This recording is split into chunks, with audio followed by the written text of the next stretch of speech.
بسم اللہ الرحمن الرحیم۔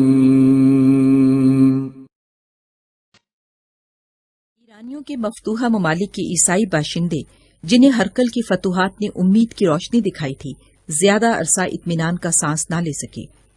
ایرانی جرنیل جسے قسطنطنیہ پر ضرب لگانے کی مہم سونپی گئی تھی، خلقدون پہنچ چکا تھا، اور یہ اس کی پہلی کامیابی تھی کہ سیتھین قبائل کا خاقان، جسے رومیوں نے اس امید پر 2 لاکھ اشرفیہ نظر کی تھی کہ وہ ہرقل کی پیش قدمی کے دوران غیر جانبدار رہے گا، ایرانیوں کا حلیف بن چکا تھا، اور اس کے جھنڈے تلے 80,000 وحشی مضافات کی بستیوں کو تباہ و برباد کرنے کے بعد قسطنطنیہ کے دروازے پر دستک دے رہے تھے۔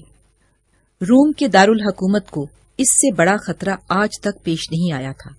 شہر کے اکابر خاقان کو صلح پر آمادہ کرنے کی ہر ممکن کوشش کر چکے تھے، لیکن ان کی التجائیں بے اثر ثابت ہو رہی تھیں۔ خاقان نے ان کی التجائیں سننے کے بعد انتہائی حقارت آمیز لہجے میں کہا، تمہاری طرف سے یہ حقیر خراج ہمیں مطمئن نہیں کر سکتا، ہمارے لیے صرف قسطنطنیہ کا نذرانہ قابل قبول ہو سکتا ہے۔ اس کے بعد آوار قبائل کے پے در پے حملوں کے 10 دن اہل شہر کے لیے قیامت کے دن تھے۔ وہ دبابوں کی مدد سے شہر پناہ پر کئی بار یلغار کر چکے تھے، اور لکڑی کے 12 بلند میناروں میں سے ان کے منجنیق بے پناہ سنگ باری کر رہے تھے۔ جس تباہی کو وہ برسوں سے ٹال رہے تھے، وہ ہر لمحہ ان کے قریب آ رہی تھی۔ پھر ایک دن بحیرہ اسود کی طرف سے ایک جنگی بیڑا آبنائے باسفورس میں نمودار ہوا، اور قسطنطنیہ کی فصیلوں کے تھکے ہارے محافظ چلانے لگے، ہرقل آ رہا ہے، خدا نے ان کی دعائیں سن لی ہیں۔ لیکن ہرقل اس بیڑے کے ساتھ نہیں تھا۔ اس نے اپنے محاذ پر موجود رہنا ضروری سمجھتے ہوئے اپنے لشکر کے 12,000 جوان اہل شہر کی مدد کے لیے بھیج دیے تھے۔ روم کے اس عظیم بیڑے نے کسی دقت کا سامنا کیے بغیر آبنائے باسفورس میں دشمن کی چھوٹی چھوٹی کشتیاں تباہ کر دیں۔ آبنائے باسفورس کے پار ایرانی سپہ سالار ایک بے بس تماشائی کی حیثیت سے یہ منظر دیکھ رہا تھا، اور تاتاری جو گزشتہ حملوں میں شدید نقصان اٹھانے کے بعد بددلی کا شکار ہو رہے تھے، رومیوں کے اس غیر متوقع حملے کی تاب نہ لا سکے۔ اس کے بلغاری اور روسی حلیف مال غنیمت میں حصہ دار بننے کی امید پر جان کی بازی لگا سکتے تھے، لیکن اب انہیں فوری فتح غیر یقینی معلوم ہوتی تھی۔ انہیں یہ بھی شکایت تھی کہ اس جنگ میں ان کے ایرانی حلیفوں کا بال تک بیکا نہیں ہوا۔ چنانچہ خاقان نے انہیں محاصرہ اٹھانے کا حکم دیا، اور وہ منظم طریقے سے پسپا ہونے لگے۔ قسطنطنیہ کی تاریخ کا ایک اور نازک لمحہ گزر چکا تھا، لیکن بازنطینی سلطنت کے افق پر ابھی تک تاریک آندھیاں مسلط تھی۔ پرویز کی فوجی قوت کا اب بھی یہ عالم تھا کہ وہ 5 لاکھ سپاہی میدان میں لا سکتا تھا۔ ان حالات میں ہرقل کو شمال میں ایک امید کی ہلکی سی روشنی دکھائی دی۔ اس نے درائے والگا کے اس پار وسیع میدانوں میں پھیلے ہوئے ترک قبائل کے حکمران کی طرف دوستی کا پیغام بھیجا، اور یہ لوگ جو خزار کہلاتے تھے اپنے خیموں اور مویشیوں سمیت جارجیا کی طرف چل پڑے۔ ان جنگجو ترکوں کے حکمران کا نام زیبل تھا۔ ہرقل نے طفلس کے قریب اس کا خیر مقدم کیا، اور اپنا تاج اتار کر اس کے سر پر رکھتے ہوئے یہ اعلان کیا کہ تم میرے بیٹے ہو۔ پھر اس کے ساتھ آنے والے سرداروں کے لیے ایک شاندار دعوت کا اہتمام کیا، اور انہیں اپنے ہاتھ سے قیمتی قبائیں اور سونے اور جواہرات کے تحائف تقسیم کیے۔ اس کے بعد اس نے ترکوں کے جواں سال حکمران کے ساتھ تخلیہ میں ملاقات کی، اور اپنی حسین بیٹی اڈوسیا کی تصویر دکھانے کے بعد اس کے ساتھ شادی کا وعدہ کیا۔ ترک سردار اپنے حکمران کی اس غیر متوقع عزت افزائی سے متاثر ہوئے بغیر نہ رہ سکے، اور ان کے 40,000 سوار ہرقل کے جھنڈے تلے جمع ہو گئے۔ اب ہرقل کے لشکر کی کل تعداد 70,000 سپاہیوں تک پہنچ چکی تھی، تاہم وہ وسطی ایران کی طرف پیش قدمی کر کے پرویز کے لاتعداد لشکر سے فوری تصادم کا خطرہ مول لینے کے لیے تیار نہیں تھا۔ چنانچہ وہ کچھ عرصہ تک کبھی آرمینیا اور کبھی شام کی چوکیوں پر حملے کرتا رہا۔ سربار کی قیادت میں باسفورس کے مشرقی کنارے پر ایرانی لشکر کے اجتماع نے ہرقل کے عقب کے لیے ایک مستقل خطرہ پیدا کر دیا تھا۔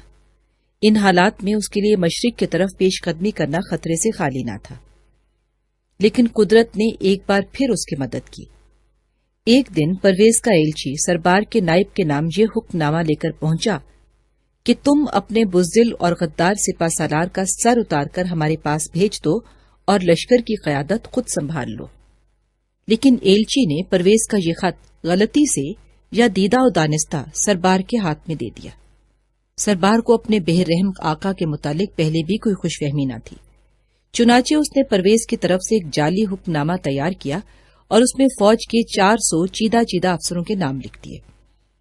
پھر اس نے اپنے افسروں کا اجلاس بلایا اور بھری مجلس میں پرویز کا حکم نامہ سنانے کے بعد اپنے نائب سے سوال کیا، کسریٰ نے تمہیں ان 400 افسروں کے سر قلم کرنے کا حکم دیا ہے، کیا تم اس کام کے لیے تیار ہو؟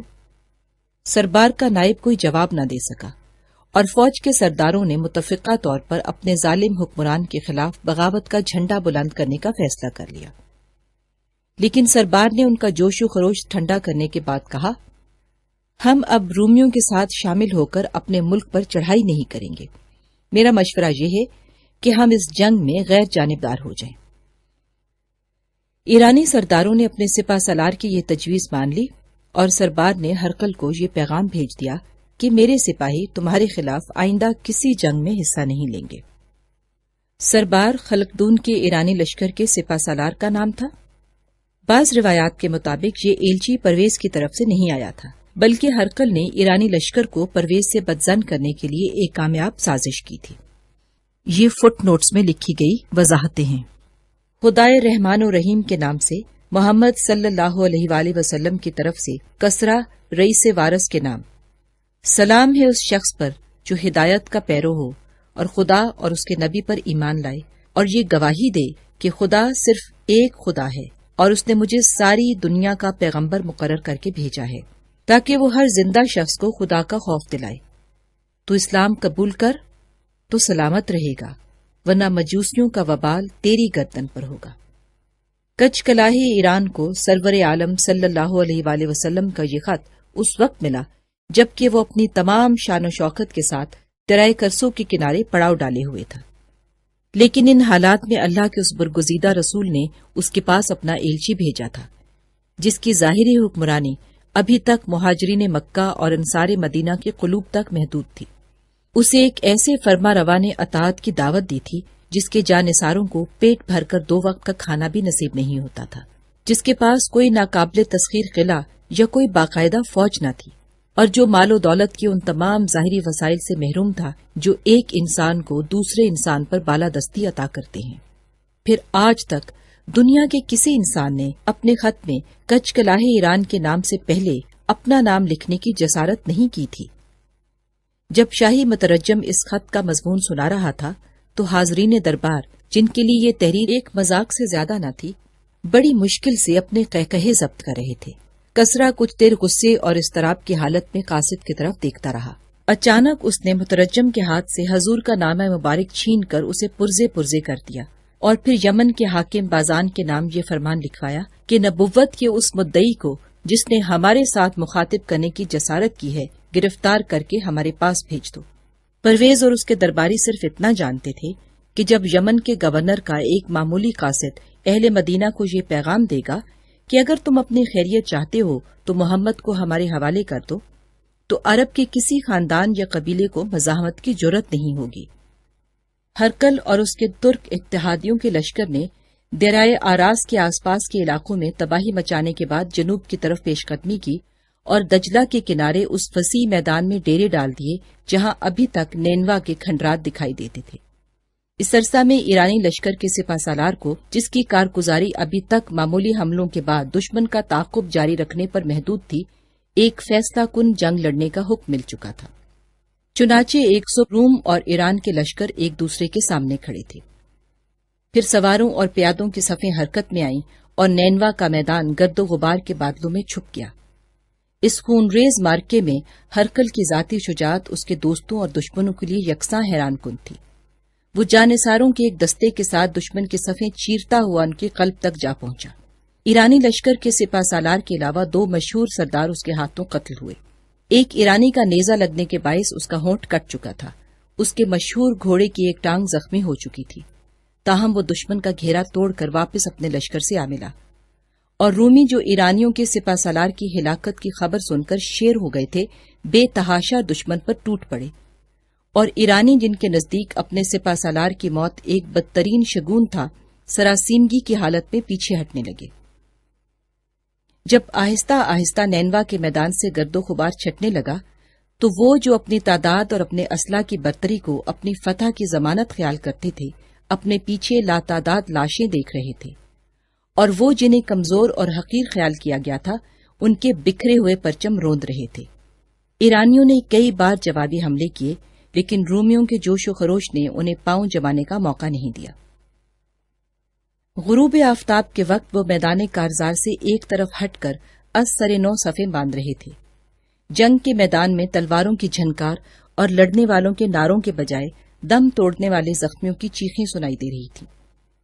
رومیوں کو اب بھی اس بات کا یقین تھا کہ ایرانی راہ فرار اختیار کرنے کے بجائے پھر قسمت آزمائی کریں گے، لیکن جب آسمان پر ستاروں کا قافلہ نمودار ہونے لگا تو کسرا کی شکست خوردہ فوج اچانک اپنے پڑاؤ کی طرف ہٹنے لگی۔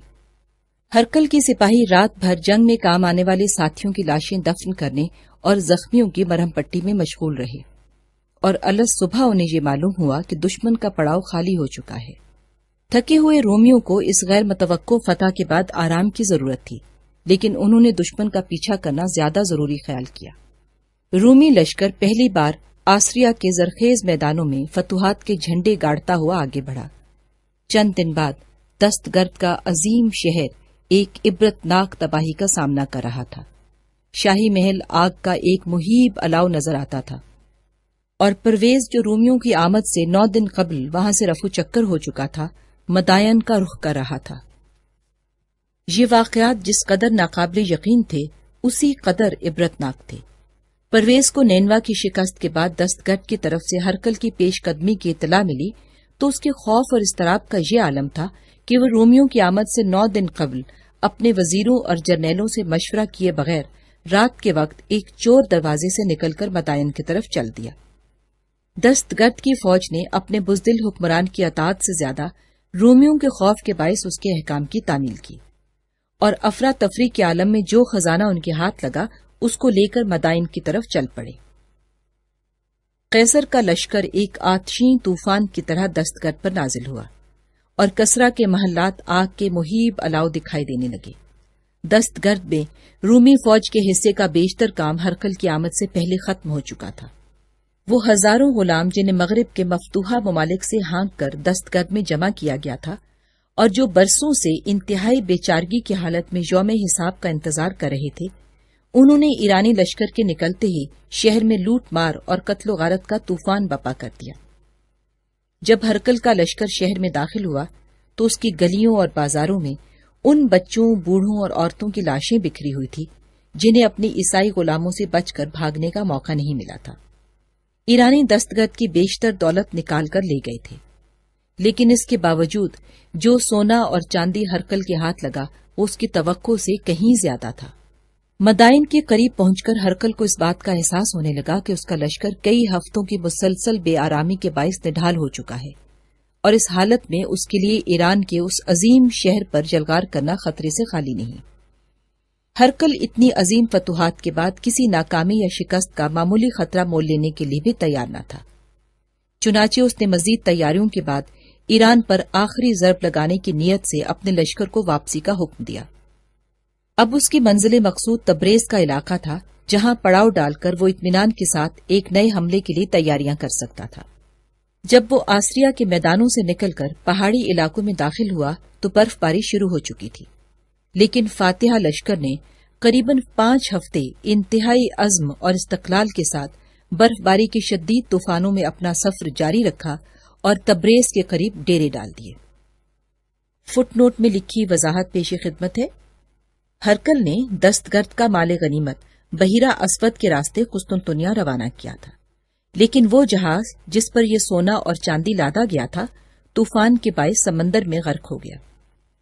مدائن میں پرویز کی فوج اور رعایا کو ایک فوری خطرے نے اپنے حکمران کے جھنڈے تلے جمع کر دیا تھا، لیکن اب یہ خطرہ ٹل چکا تھا، اور یہ لوگ انتہائی نفرت اور حقارت کے ساتھ اس حکمران کی طرف دیکھ رہے تھے جس کی بزدلی اور بے تدبیری نے ایران کی عظیم ترین فتوحات کو عبرتناک شکستوں میں تبدیل کر دیا تھا۔ پرویز سے عوام کے جذبات پوشیدہ نہ تھے۔ وہ جانتا تھا کہ اب اس کے دبا حال رعایا اسے نفرت اور حقارت کے سوا کچھ نہیں دے سکتی۔ بالآخر ایک دن اس نے اپنے امراء کو بلایا اور ان کے سامنے اپنے عزیز ترین بیٹے مدزا کے سر پر تاج رکھنے کی خواہش ظاہر کی، لیکن عمرہ کے نزدیک ایک شکست خوردہ بادشاہ کے حکم کی ہر خواہش بے معنی تھی۔ ان کے ایک با اثر گروہ نے پرویز کے ایک اور بیٹے شیرویہ کے ساتھ اپنا مستقبل وابستہ کر لیا۔ یہ نوجوان جو اپنے باپ سے کہیں زیادہ سفاک تھا، ایران کے تخت و تاج کو اپنا پیدائشی حق سمجھتا تھا۔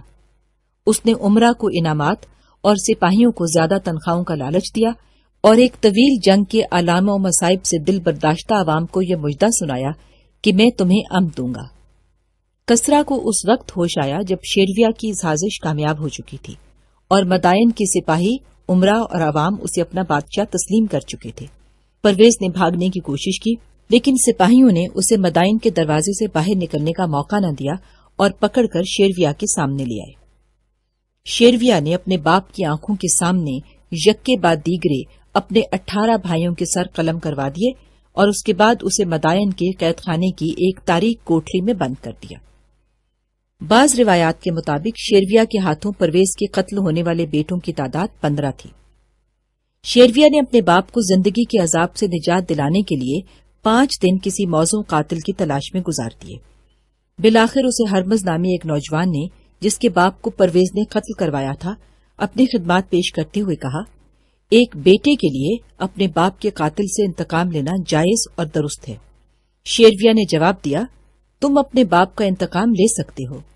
ہرمز قید خانے میں داخل ہوا اور تھوڑی دیر بعد ایک کوٹری سے ایران کے تاجدار کی آخری چیخ کی آواز سنائی دی۔ پھر تھوڑی دیر بعد قاتل اپنی خون آلود قبا تبدیل کیے بغیر شیرویہ کے سامنے کھڑا یہ کہہ رہا تھا، علیجا، آپ کے حکم کی تعمیل ہو چکی ہے، میں اپنے باپ کا انتقام لے چکا ہوں۔ شیرویہ کے چہرے پر ایک خوفناک مسکراہٹ نمودار ہوئی اور اس نے کہا، تم اپنے باپ کے قاتل سے انتقام لے چکے ہو، لیکن میں نے ابھی تک اپنے باپ کے قاتل سے انتقام نہیں لیا۔ ہرمز کے چہرے پر اچانک موت کی زردی چھا گئی اور وہ چلایا، علیجا، میں نے صرف آپ کے حکم کی تعمیل کی ہے۔ شیرویہ نے مسلح پہرہ داروں کی طرف اشارہ کیا اور انہوں نے آگے بڑھ کر ہرمز کو گھیرے میں لے لیا۔ پھر 4 آدمیوں کی تلواریں بلند ہوئیں، ایک چیخ سنائی دی اور اس کے بعد ایک لاش شیرویہ کے قدموں میں تڑپنے لگی۔ دستگرد کے قید خانے میں 2 سال گزارنے کے بعد عاصم نے اپنی اسیری کے دنوں اور ہفتوں کا حساب رکھنا چھوڑ دیا تھا۔ چند ماہ اور گزر گئے۔ پھر ایک دن عاصم کو یہ معلوم ہوا کہ رومی لشکر نینوا کے میدان میں ایرانیوں کو شکست دینے کے بعد دستگرد کی طرف بڑھ رہا ہے۔ اس کے بعد کسریٰ نے دستگرد سے راہ فرار اختیار کی تو عاصم یہ محسوس کرنے لگا کہ اس کی مصیبت کا دور ختم ہونے والا ہے۔ قید خانے کا داروغہ بھی اسے یہ اطمینان دلا چکا تھا کہ جب رومی شہر کے قریب پہنچ جائیں گے تو میرے لیے قید خانے کے دروازے کھول دینے کے سوا کوئی چارہ نہیں ہوگا۔ وہ اکثر اپنے دل سے یہ سوال کیا کرتا تھا کہ اس قلعے سے باہر وہ کون سی جگہ ہے جہاں اسے امن اور راحت نصیب ہو سکتی ہے۔ اگر فسطینہ اس دنیا میں نہیں تو میں آزاد ہو کر کہاں جا سکتا ہوں؟ 2.5 مہینے اور گزر گئے۔ 10 دن کے بعد ایک صبح عاصم اپنے کمرے سے باہر چہل قدمی کر رہا تھا کہ ایک سپاہی نے اس کے قریب آ کر اطلاع دی، ساسان نے آپ کو یاد فرمایا ہے۔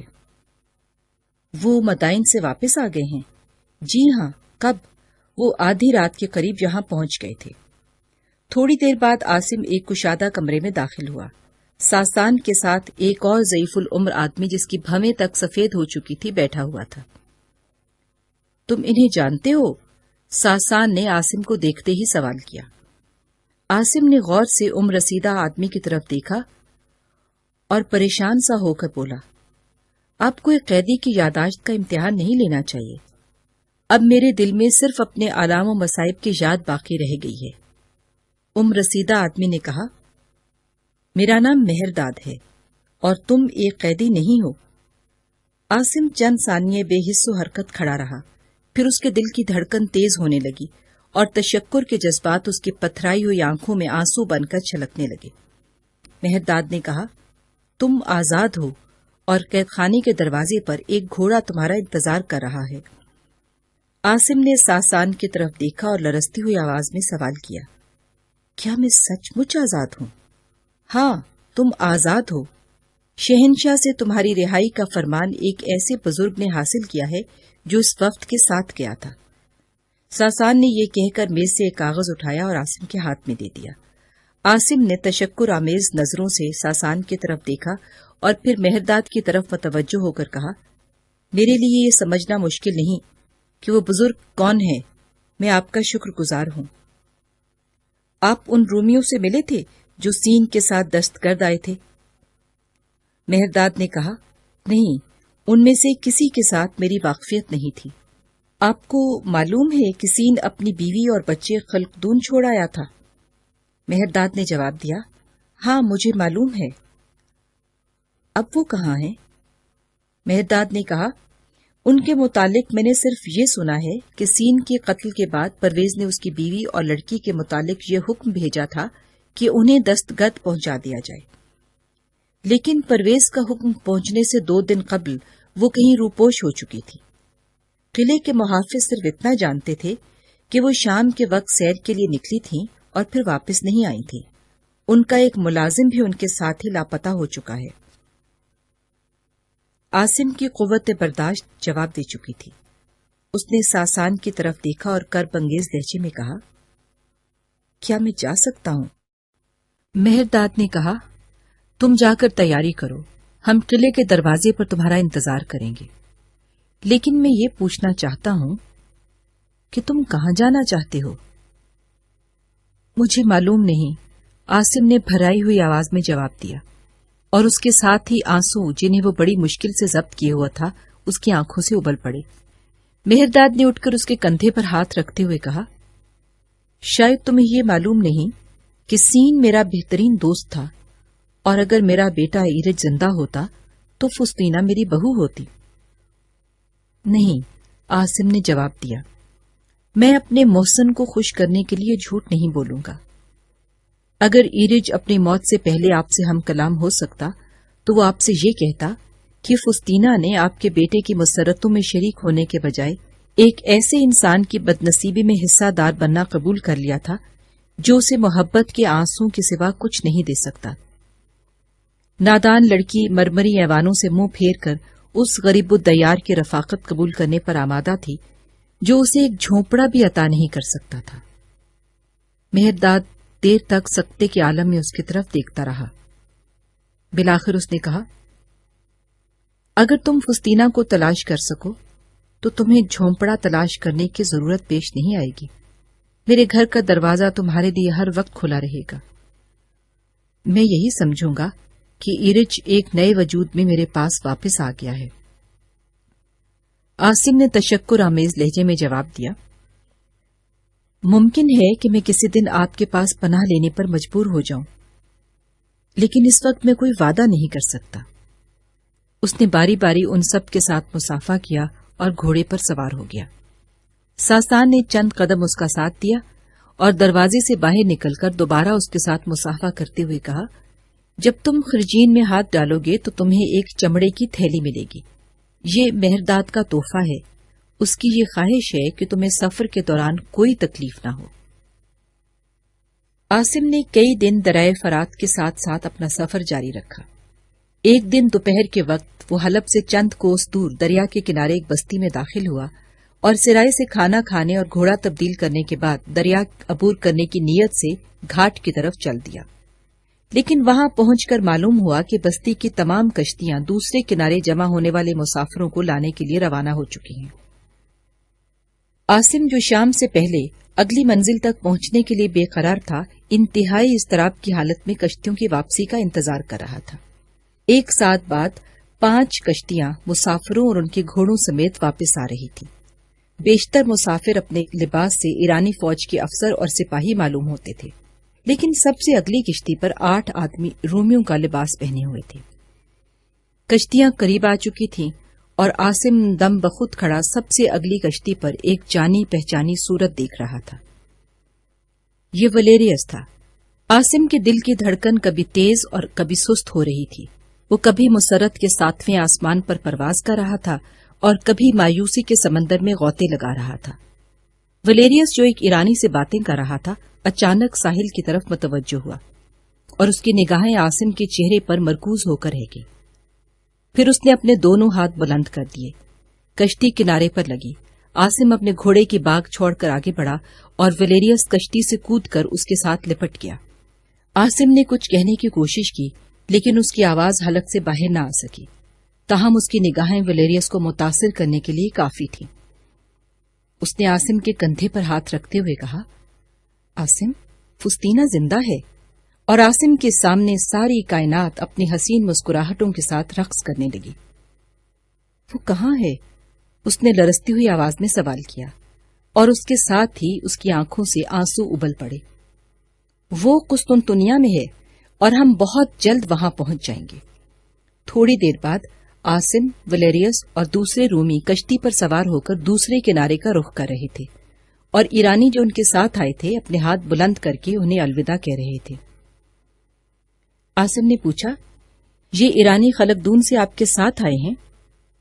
ویلیریس نے کہا، ہاں، یہ ایرانی جو میرے ساتھ آئے ہیں ان جنگی قیدیوں میں سے تھے جنہیں جنگ کے ایام میں طرابزون سے قسطنطنیہ بھیجا گیا تھا۔ اب میں تمہیں ایک افسوسناک خبر سناتا ہوں۔ فستینہ کی ماں کے متعلق آسم نے مضطرب سا ہو کر پوچھا۔ ہاں، وہ قسطنطنیہ پہنچنے کے 3 ماہ بعد فوت ہو گئی تھی، اور چند ماہ بعد ان کا وفادار نوکر بھی وفات پا گیا تھا۔ فستینہ کے دل پر ان حادثات کا گہرا اثر ہوا ہے۔ کلاڈیوس کی بیوی اور بہن اسے سہارا نہ دیتی تو خدا معلوم اس کا کیا حال ہوتا۔ چند دن گھوڑوں پر سفر کرنے کے بعد آسم اور ویلیریس ایک دوپہر انطاکیہ میں داخل ہوئے تو انہیں یہ اطلاع ملی کہ بندرگاہ پر قسطنطنیہ کا ایک جہاز تیار کھڑا ہے۔ چنانچہ وہ کسی توقف کے بغیر بندرگاہ کی طرف چل پڑے۔ تھوڑی دیر بعد ویلیریس اور آسم جہاز پر سوار ہو چکے تھے۔ ہوا سازگار تھی اور چند دن بعد یہ جہاز ایک صبح بحیرہ مامورہ سے نکل کر آبنائے باسفورس میں داخل ہو چکا تھا۔ بائیں ہاتھ قسطنطنیہ کی فصیل پر عورتوں اور مردوں کا ہجوم دکھائی دے رہا تھا۔ کئی جہاز بندرگاہ سے باسفورس کے دونوں کناروں پر رکے ہوئے تھے۔ سامنے بحیرہ اسود کی سمت سے 20 جنگی جہاز بندرگاہ کی طرف بڑھ رہے تھے، اور سب سے اگلے جہاز پر قیصر کا پرچم لہرا رہا تھا۔ ویلیریس، آسم اور چند اور مسافر جہاز کے اگلے سرے پر کھڑے یہ منظر دیکھ رہے تھے۔ جہاز کے کپتان نے ویلیریس سے مخاطب ہو کر کہا، جناب قیصر تشریف لا رہے ہیں، اور اب کچھ دیر ہمیں بندرگاہ سے دور رکنا پڑے گا۔ آپ کا کیا حکم ہے؟ ویلیریس نے جواب دیا، میرا خیال ہے ہم قیصر کے بیڑے کی آمد سے پہلے بندرگاہ پر پہنچ سکتے ہیں۔ بیڑا ابھی کافی دور ہے، اور تم اس عرصے میں اس جہاز کے مسافروں کو اتارنے کا بندوبست کر سکتے ہو۔ یہ سب قیصر کا جلوس دیکھنے کے لیے بےتاب ہیں۔ مسافروں کو اتارنے کے لیے 2 اور کشتیاں کافی ہوں گی۔ بہت اچھا جناب، آپ کے حکم کی تعمیل میرا فرض ہے، کپتان نے کہا۔ ہرکل کا جہاز بندرگاہ پر لگا اور چاروں طرف سے مسرت کے نعرے بلند ہونے لگے۔ وہ جہاز سے اترا اور ہزاروں انسان فرط عقیدت سے دوزانوں ہو گئے۔ آسم، جسے ویلیریس کی رفاقت کی بدولت بندرگاہ پر جمع ہونے والے ہجوم سے نکلنے کے بعد فصیل کے ایک برج کے نیچے کھڑا ہونے کے لیے جگہ مل گئی تھی، غرور اور سطوت کے اس پیکرے مجسم کی طرف دیکھ کر بار بار یہ کہہ رہا تھا، مجھے یقین نہیں آتا کہ یہ وہی ہرقل ہے۔ ویلیریس نے کہا، میرے دوست، آج تم پہلی مرتبہ اسے ایک فاتح کی حیثیت سے دیکھ رہے ہو۔ آج تم قسطنطنیہ کے کسی باشندے کو نہیں پہچان سکو گے۔ آج دنیا کی ساری توانائی اور ساری خوشی سمٹ کر رومیوں کے وجود میں آ گیا ہے۔ آج جب شاہی محل کی بالکنی سے تم ہرقل کی تقریر سنو گے تو یہ محسوس کرو گے کہ تم نے پہلے کبھی اس کی آواز نہیں سنی۔ چلو آسم، چند برس بعد تم اس بات پر فخر کیا کرو گے کہ جب ہرقل ایران کی فتوحات سے واپس آیا تھا تو تم نے اپنی آنکھوں سے اس کا جاہو جلال دیکھا تھا اور اپنے کانوں سے اس کی تقریر سنی تھی، اور تمہارے بچوں اور تمہارے پڑوسیوں کو تمہاری باتیں ناقابل یقین معلوم ہوں گی۔ آسم قدر توقف کے بعد ولیریس سے مخاطب ہوا، میرے دوست، میں نے اپنی زندگی میں جو کچھ دیکھا ہے وہ آج بھی مجھے ناقابل یقین محسوس ہوتا ہے۔ میں نے اس شہنشاہ کا جاہو جلال دیکھا ہے جس کی نگاہوں کے اشاروں سے مشرق و مغرب کی اقوام کی قسمت کے فیصلے ہوتے تھے۔ میں سطوت اور غرور کے اس پیکر مجسم کو دیکھ چکا ہوں جس کے اقتدار کا سفینہ انسانیت کے خون میں تیرتا تھا۔ میں نے اس لشکر کی فتوحات دیکھی ہیں جس کی رفتار کے سامنے زمین کی وسعتیں سمٹ گئی تھیں۔ پرویز کے لشکر نے شام اور مصر کی فتوحات کے بعد جو جشن منائے تھے وہ تمہارے اس جشن سے کم نہ تھے۔ یروشلم کی فتح کے بعد میں نے شراب سے مدہوش ایرانیوں کے جو مہیب قہقہے اور بے بس عورتوں کی جو چیخیں سنی تھی وہ اس وقت بھی میرے کانوں میں گونج رہی ہیں۔ میں اس اندھوناک ماضی کو بھول جانا چاہتا ہوں جس کی تاریخ میرے نزدیک ظالم اور مظلوم کی داستانوں کے سوا کچھ نہیں۔ ولیریس نے کہا، پرویز کا ظلم اس کی زندگی کے ساتھ ختم ہو چکا ہے اور اب ہم انسانیت کی تاریخ کا ایک نیا ورق الٹ چکے ہیں، لیکن مجھے ایسا محسوس ہوتا ہے کہ تم روم کی اس عظیم فتح پر خوش نہیں ہو۔ عاصم نے اپنے ہونٹوں پر ایک مغموم مسکراہٹ لاتے ہوئے کہا، شاید میں ان لوگوں میں سے ہوں جو ناممکنات پر یقین رکھتے ہیں۔ میں نے اپنی زندگی کے چند المناک واقعات کے بعد یہ سوچنا شروع کر دیا تھا کہ انسانیت کی نجات جنگ کے اختتام میں ہے۔